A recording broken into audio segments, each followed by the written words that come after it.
पूरे देश के लिए एक सबसे बड़ी उपलब्धि हिमाचल की 100% 18+ वैक्सीनेशन की रही, लेकिन नई उलाचे प्रधानमंत्री के हिमाचल के मुख्यमंत्री को शाबाशी देने के बाद भरता हिमाचल प्रदेश दिखाई दे रहा है और कई तरह के सवाल हैं।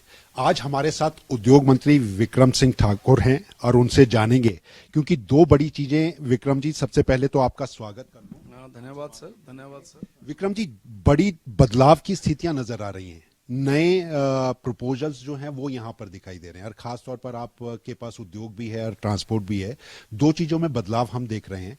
एक, प्रधानमंत्री नरेंद्र मोदी कह रहे हैं कि आप जो इस्तेमाल करेंगे इलेक्ट्रॉनिक, नया जमाना, नया चेंज ओवर, ये इलेक्ट्रॉनिक बसेस का हिमाचल जैसे पर्वतीय राज्य के भीतर किस तरह का आप देख रहे हैं और किस तरह के प्रपोजल जो हैं आपकी तरफ से?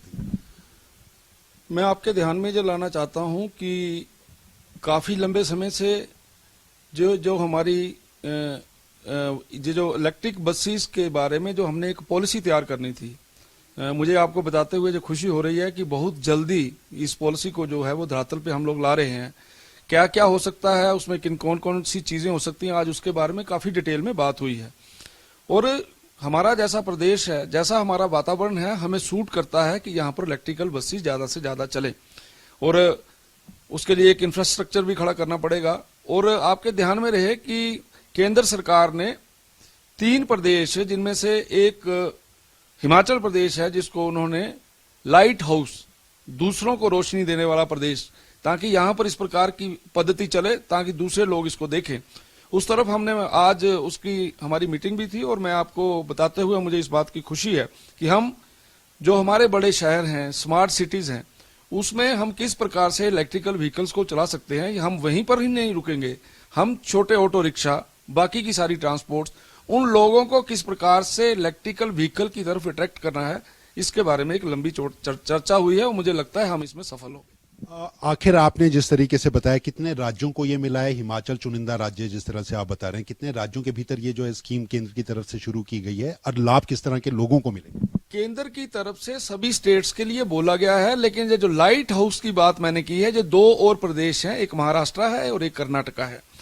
गवर्नमेंट का जो मानना है कि आज के बदलते युग में जो इलेक्ट्रिकल बसेस हैं, उनका एक बहुत ही महत्वपूर्ण योगदान है पर्यावरण को बचाने के लिए। और हम लोग भी ये चाहते हैं कि स्टेट के अंदर ज्यादा से ज्यादा लोग इसको अपनाएं। उसके लिए मुझे लगता है पॉलिसी सबसे बड़ी बात है, मैटर करती है, और अतिशीघ्र हम इसको जमीन पे लाएंगे। लेकिन केंद्र सरकार का ये मानना है कि पूरे देश के अंदर इस प्रकार की व्यवस्था चले। और मुझे ऐसा लगता है, अभी ऑफिसर साहबान को मैंने बोला है कि भैया आप इसको अच्छे तरीके से स्टडी करें, हम केंद्र से क्या ले सकते हैं, केंद्र इसमें हमारा बहुत बड़ा योगदान कर सकता है। मुझे लगता है हम इस ओर बढ़ेंगे तो सफल होंगे। विक्रम जी, लेकिन इससे पहले हिमाचल में ठीक इसी तरह की कवायद की गई थी। इलेक्ट्रिकल बसेस जो है यहाँ पर खरीदी गई और खासतौर पर एनजीटी के ऑर्डर के बाद मनाली में भी खरीदी गई, खड़ी रही है बसें। आप भी बसों को खरीदने की बात कर रहे हैं और इस नए प्रयोग की तरफ बढ़ने की बात कर रहे हैं। दूसरी चीज, स्क्रैप। प्रधानमंत्री नरेंद्र मोदी कह रहे हैं कि पुरानी गाड़ियों को स्क्रैप किया जाए।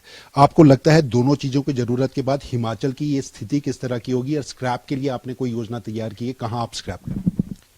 एक विषय तो आपके ध्यान में रहे कि आज की तारीख में इलेक्ट्रिकल बसेस खड़ी नहीं है, आज की तारीख में इलेक्ट्रिकल बसेस चल रही हैं। आपकी बात बिल्कुल सही है, क्योंकि ये मेरे को भी सुनने में आया था कि ऐसा ऐसा मनाली में है, लेकिन मैंने उसको दोबारा से ऑपरेट किया है और काफी जगह पे उसके सक्सेसफुल रूट्स भी रहे हैं। टोटल फ्लीट और लगभग यहाँ तक शिमला की बात है, 50 के करीब बसेस यहाँ चल रही हैं।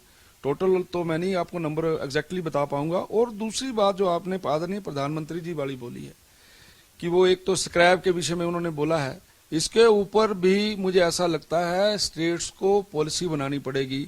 स्क्रैप के नाम के ऊपर बहुत बड़ी बातें होती हैं और इसके ऊपर लोगों के बीच में भ्रष्टाचार का बोलावाला आता है। उसके अलावा यहाँ पे लोगों की आपस में लड़ाइयाँ झगड़े होते हैं। मुझे ऐसा लगता है इसके ऊपर भी हम लोग काम कर रहे हैं। निश्चित तौर पे कोई ना कोई इसका जो हल है वो हम ढूंढेंगे। एक अंतिम सवाल इसी से जुड़ा हुआ, इलेक्ट्रिकल बसेस की आप अभी एक नई फ्लीट यहाँ पर हिमाचल प्रदेश के लाने की बात कर रहे हैं, कितनी बसें खरीदने की हैं और उसमें इलेक्ट्रिकल बसेस का किस तरह का रेशो जो है उसके साथ कर रहे हैं? जो हम 205 बसेस ले रहे हैं, उन 205 बसेस के अंदर इलेक्ट्रिकल बसेस के साथ उसका कुछ नहीं है, क्योंकि आपके ध्यान में होगा कि बड़े लंबे समय से हम लोगों ने बसेस खरीदी नहीं है और बसेस को जितना चलना है उससे ज्यादा चल गई हैं। तो जो हमारा बेड़ा है वो एचआरटीसी के बेड़े में बहुत सी ऐसी बसेज हैं जिनको हमें उस बेड़े से बाहर करना है। उसी कारण से हमने 205 बसेज जो हैं वो ले रहे हैं, जो कि लॉन्ग रूट्स के ऊपर, शॉर्ट रूट्स के ऊपर चलेंगी।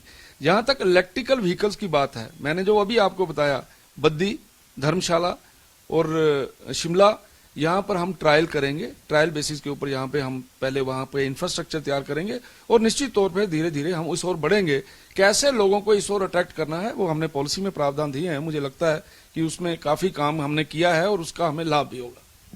तो लाइट हाउस स्टेट के जरिए अब हिमाचल प्रदेश अपनी नई उलांचे भरेगा, और खास तौर पर जब पूरे देश में दुनिया एक तरफ इलेक्ट्रिकल बसेस, व्हीकल्स की तरफ कर रही है, पर्यावरण के संरक्षण की बात होती है, तो वहां हिमाचल के बढ़ते कदम में 3 देश के राज्यों के भीतर हिमाचल एक ऐसा राज्य होगा जो दूसरों को रोशनी दिखाने का काम करेगा। कितने सक्सेस रहेंगे, किस तरह की उपलब्धियां रहेंगी, ये आने वाला वक्त तय करेगा, लेकिन एक बड़ी छलांग इसके जरिए जरूर हिमाचल प्रदेश को देखने को मिलेगी।